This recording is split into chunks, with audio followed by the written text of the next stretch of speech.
So moving to the next problem in the analysis of beams by kinematic method in plastic analysis. Determine the collapse load in a fixed beam shown in figure, in which plastic moment capacity is 2 mp in one half and mp in the other half. So this is our beam AB, on which a single concentrated load W is acting at a distance L by 3 from the left support, and also നമ്മൾ ഇതുവരെ ചെയ്ത പ്രോബ്ലത്തിൽ നിന്ന് ഈ ഒരു പ്രോബ്ലത്തിലുള്ള difference എന്താണെന്ന് ചോദിച്ചു കഴിഞ്ഞാൽ രണ്ട് സെക്ഷൻസിൻ്റെയും പ്ലാസ്റ്റിക് മൊമെൻറ്റ് കപ്പാസിറ്റി ഡിഫറെൻ്റ് ആണ്. ആദ്യത്തെ ഹാഫിലുള്ള പ്ലാസ്റ്റിക് മൊമെൻറ്റ് കപ്പാസിറ്റി എന്ന് പറയുന്നത് 2 mp ആണ്. സെക്കൻഡ് ഹാഫിലുള്ള, അതായത് L/2 വരെ ഇതിൻ്റെ പ്ലാസ്റ്റിക് മൊമെൻറ്റ് കപ്പാസിറ്റി 2 mp ആണ്. L/2 മുതൽ L വരെ mp ആണ് ഇതിൻ്റെ പ്ലാസ്റ്റിക് മൊമെൻറ്റ് കപ്പാസിറ്റി. അതായത് ഫസ്റ്റ് ഹാഫിൻ്റെ പ്ലാസ്റ്റിക് മൊമെൻറ്റ് കപ്പാസിറ്റി എന്ന് പറയുന്നത് സെക്കൻഡ് ഹാഫിൻ്റെ പ്ലാസ്റ്റിക് മൊമെൻറ്റ് കപ്പാസിറ്റീനേക്കാളും ഡബിൾ ആണ്. സോ ഇവിടെ ഒരു ലോഡ് ആക്ട് ചെയ്യുന്നുണ്ട്, അതുപോലെ ദർസ് A change in the plastic moment capacity of the section. അപ്പോൾ ഈ നോർമൽ കേസിലാണെങ്കിൽ നമുക്കിവിടെ മെക്കാനിസം എന്ന് പറയുന്നത് ആദ്യത്തെ ഒരു മെക്കാനിസമേ ഉണ്ടാവുള്ളൂ. ആ ഒരു മെക്കാനിസം എന്ന് പറയുന്നത് രണ്ട് ഫിക്സ്ഡ് എൻഡ്സിലും പിന്നെ അതുപോലെ ലോഡിൻ്റെ അണ്ടറിലും ആണ് നമുക്ക് ഹിഞ്ചസ് ഫോം ആവേണ്ടത്. ഫിക്സ്ഡ് എൻഡ് ആയത് രണ്ടും ഫിക്സ്ഡ് എൻഡ്സ് ആയത് കാരണം, ഫിക്സഡ് ബീം ആയത് കാരണം 3 ഹിഞ്ചസ് ആണ് ഒരു മെക്കാനിസത്തിന് വേണ്ടത്. അപ്പോൾ ഒബ്വിയസ്ലി ഇവിടെ മെക്കാനിസം എന്ന് പറയുന്നത് രണ്ട് ഫിക്സ്ഡ് എൻഡ്സിലും ഒന്ന് ലോഡിലുമാണ്. പക്ഷേ in this case, as there is A change in the plastic moment capacity of the sections, there are two mechanisms possible in this case. Mechanism 1 എന്ന് പറയുന്നത് നമ്മൾ പറഞ്ഞ പോലെ 2 hinges at the fixed end and 1 at the load. And the second mechanism is 2 hinges at the fixed end and 1 at the point where there is a change in the plastic moment capacity of the section. അങ്ങനെ രണ്ട് mechanism ഈ ഒരു കേസിൽ possible ആണ്. ഇതുപോലെ section change ആവുന്ന കേസിൽ, plastic moment capacity change ആവുന്ന കേസിൽ നമുക്ക് ആ ഒരു മെക്കാനിസം കൂടെ പോസിബിൾ ആണ്. അപ്പോൾ നമുക്ക് രണ്ട് മെക്കാനിസംസും സെപ്പറേറ്റ്ലി നമുക്ക് അനലൈസ് ചെയ്യാം. So let's see the first mechanism. So this is our mechanism 1, where the hinges are formed at the fixed end A, the fixed end B and at the load point. അങ്ങനെ 3 hinges form ആവുന്നതാണ് first mechanism എന്ന് പറയുന്നത്.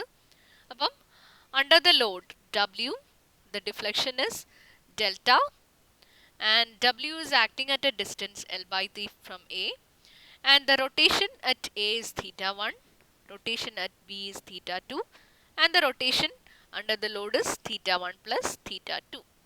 So using trigonometric relations, let's make a relation between θ1 and θ2.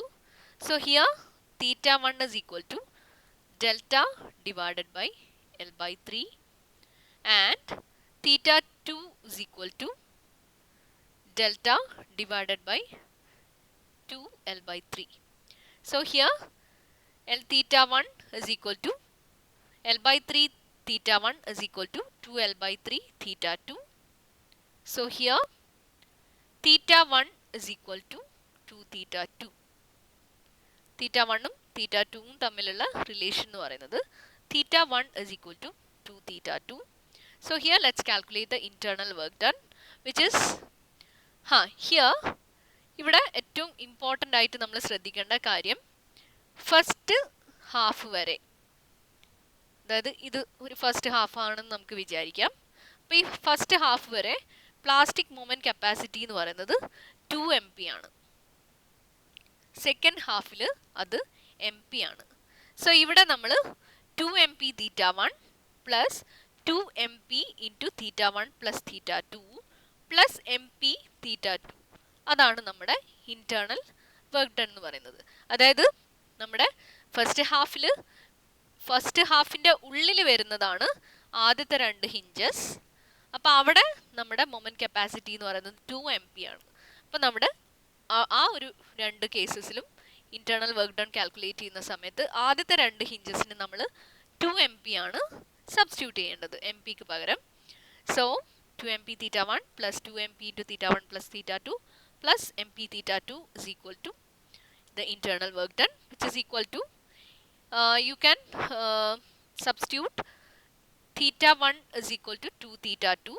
So 11 MP θ2 അതാണ് നമ്മുടെ internal work done. അതായത് θ1നെ θ2ന്റെ ടേംസിലേക്കാണ് മാറ്റിയിട്ടുള്ളത്. Either way you can do it. So here നമ്മൾ ചെയ്തിരിക്കുന്നത് θ1 in terms of θ2 ആണ് സബ്സ്റ്റിറ്റ്യൂട്ട് ചെയ്തിട്ടുള്ളത്. So internal work done is equal to 11 MP θ2. Next is the external work done. It's nothing but WC into delta. So WC into delta നമ്മൾ θ2ന്റെ ടേംസിലേക്കുള്ള delta തന്നെ വേണം. So here delta in terms of θ2 it is 2L/3 θ2. So here WC into 2L/3 θ2, and if you substitute the internal work done and external work done, WC into 2/3 L θ2 is equal to 11 MP θ2. θ2 cancel ആവുന്നു, and WC is equal to 16.5 MP divided by L. So that is our collapse load in the first mechanism. അപ്പോൾ first mechanism കഴിഞ്ഞു. ഇനി രണ്ടാമത്തെ നമ്മുടെ mechanism എന്ന് പറയുന്നത് നമ്മുടെ രണ്ട് ഹിഞ്ചസിലും അതുപോലെ എവിടെയാണോ നമ്മുടെ പ്ലാസ്റ്റിക് മൊമെന്റ് കപ്പാസിറ്റി സെക്ഷൻ ഇത് ചേഞ്ച് ആവുന്നത് ആ ഒരു പോയിന്റിലുമാണ് നമ്മൾ ഹിഞ്ച് കൺസിഡർ ചെയ്യുന്നത്. അപ്പം ഫിക്സ്ഡ് ബീം ആയതുകൊണ്ട് തന്നെ 3 ഹിഞ്ചസ് ആണ് ഒരു മെക്കാനിസം ഡെവലപ്പ് ചെയ്യാൻ വേണ്ടത്. അപ്പോൾ ഫസ്റ്റ് മെക്കാനിസത്തിൽ നമ്മൾ കൺസിഡർ ചെയ്തത് ഫിക്സ്ഡ് എൻഡിലുള്ള 2 ഹിഞ്ചസും ലോഡിൻ്റെ എൻഡിലുള്ള ഒരു ഹിഞ്ചും ആയിരുന്നു. രണ്ടാമത്തെ മെക്കാനിസത്തിൽ നമ്മൾ കൺസിഡർ ചെയ്യാൻ പോകുന്നത് ഫിക്സ്ഡ് എൻഡിലുള്ള 2 ഹിഞ്ചസും നമ്മുടെ മൂന്നാമത്തെ ഹിഞ്ച് എന്ന് പറയുന്നത് സെക്ഷൻ എവിടെയാണോ ചേഞ്ച് ആവുന്നത് അവിടെയാണ് നമ്മുടെ മൂന്നാമത്തെ ഹിഞ്ച് ഉള്ളത്. അതായത് 2 MP നിന്ന് നമ്മുടെ സെക്ഷൻ്റെ മൊമെന്റ് കപ്പാസിറ്റി എവിടെയാണ് MP ആവുന്നത്, അതായത് L/2ലാണ് നമ്മുടെ മൂന്നാമത്തെ hinge. Where let's take the value of displacement to be delta. ഈ ഡെൽറ്റയും മെക്കാനിസം 1ലുള്ള ഡെൽറ്റയും ഡിഫറെൻ്റ് ആണ്. അപ്പോൾ അങ്ങനെയാണെങ്കിൽ ഇവിടെ നമുക്ക് സിമെട്രിക് ആണ്. നമ്മുടെ ഹിഞ്ച് ഫോർമേഷൻ നോക്കിക്കഴിഞ്ഞാൽ സിമെട്രിക് ആയതുകൊണ്ട് 2 റൊട്ടേഷനും ഈക്വൽ ടു തീറ്റ നമുക്ക് എടുക്കാം. And the rotation under the hinge will be theta plus theta, 2 theta total. അതുപോലെ നമ്മുടെ ഡെൽറ്റ 1 കൂടെ നമ്മളിവിടെ മാർക്ക് ചെയ്യണം, which is nothing but the deflection under the load. കാരണം എക്സ്റ്റേണൽ വർക്ക് ഡൺ കാൽക്കുലേറ്റ് ചെയ്യാൻ വേണ്ടി നമുക്ക് load into deflection under the ലോഡാണ് വേണ്ടത്. സോ W into delta 1 ആണ് നമുക്ക് വേണ്ടത്. So here let's again θ1 is equal to θ2 is equal to theta, which is equal to 2 delta by L. And let's also use the similar triangle relation for delta 1 and delta, or രണ്ടും നമുക്ക് തീറ്റേൻ്റെ ടേംസിലേക്ക് മാറ്റിയാലും മതി. Here theta is equal to delta 1 divided by L/3 ആണ് വരിക, and also equal to delta divided by L/2.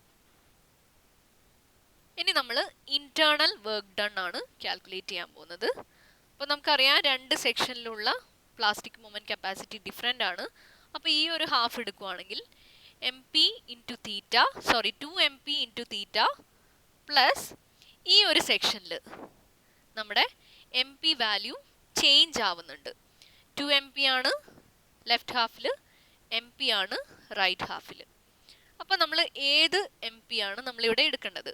2 MP എടുക്കണോ അല്ലെങ്കിൽ MP എടുക്കണോ എന്ന് ചോദിച്ചു കഴിഞ്ഞാൽ സ്മോളർ മൊമെന്റ് കപ്പാസിറ്റി ആണ് നമ്മൾ. അങ്ങനെ മാറുന്ന പോയിന്റിൽ നമ്മൾ ഏതാണോ ചെറിയ മൊമെന്റ് കപ്പാസിറ്റി അതാണ് നമ്മൾ എടുക്കേണ്ടത്. അപ്പോൾ ഇവിടെ ഹിഞ്ചിലുള്ള മൊമെന്റ് കപ്പാസിറ്റി നമ്മൾ MP എന്നാണ് എടുക്കേണ്ടത്. 2 MP എടുക്കാൻ പറ്റില്ല, കാരണം 2 MPയും MPയും അവിടെ ആ പോയിന്റിൽ വരുന്നുണ്ടെങ്കിലും നമ്മൾ ചെറിയ മൊമെന്റ് കപ്പാസിറ്റി ആണ് എടുക്കേണ്ടത്. So always note that point. നമുക്ക് where at any point if there is a change in the plastic moment capacity, the smaller value should be taken. So here internal work done is equal to 2 mp theta for the first hinge. ഇത് നമ്മുടെ fixed and ബിയിലുള്ള work done ആണ്, M P into theta plus the work done under the third hinge, നമ്മുടെ section ചേഞ്ചിലുള്ള പോയിന്റിലുള്ള work done ആണ് M P into two തീറ്റ. Total rotation എന്ന് പറയുന്നത് theta plus തീറ്റയാണ്. അപ്പോൾ ഇവിടെ നോട്ട് ചെയ്യേണ്ട ഇമ്പോർട്ടൻറ്റ് കാര്യം എന്താണെന്ന് ചോദിച്ചു കഴിഞ്ഞാൽ, അവിടെ സെക്ഷനിൽ there is a change in the moment capacity but the smaller value should be taken, and the internal work done is equal to 5 mp theta and external work done is equal to wc into delta 1. കാരണം ലോഡിൻ്റെ അണ്ടറിലുള്ള deflection എന്ന് പറയുന്നത് delta 1 ആണ്. So in terms of theta, delta 1 is equal to L by 3 theta. So 5 mp theta is equal to L by 3 theta into WC. So and WC external work done is equal to, the collapse load is equal to 15 mp divided by L. That is the collapse load. അപ്പോൾ ഈ ഒരു കേസിൽ നമ്മൾ ഒരു ലോഡേ ഉള്ളൂ, എന്നാലും നമ്മൾ രണ്ട് മെക്കാനിസംസ് കൺസിഡർ ചെയ്തു, കാരണം there was a change in the moment capacity of the sections.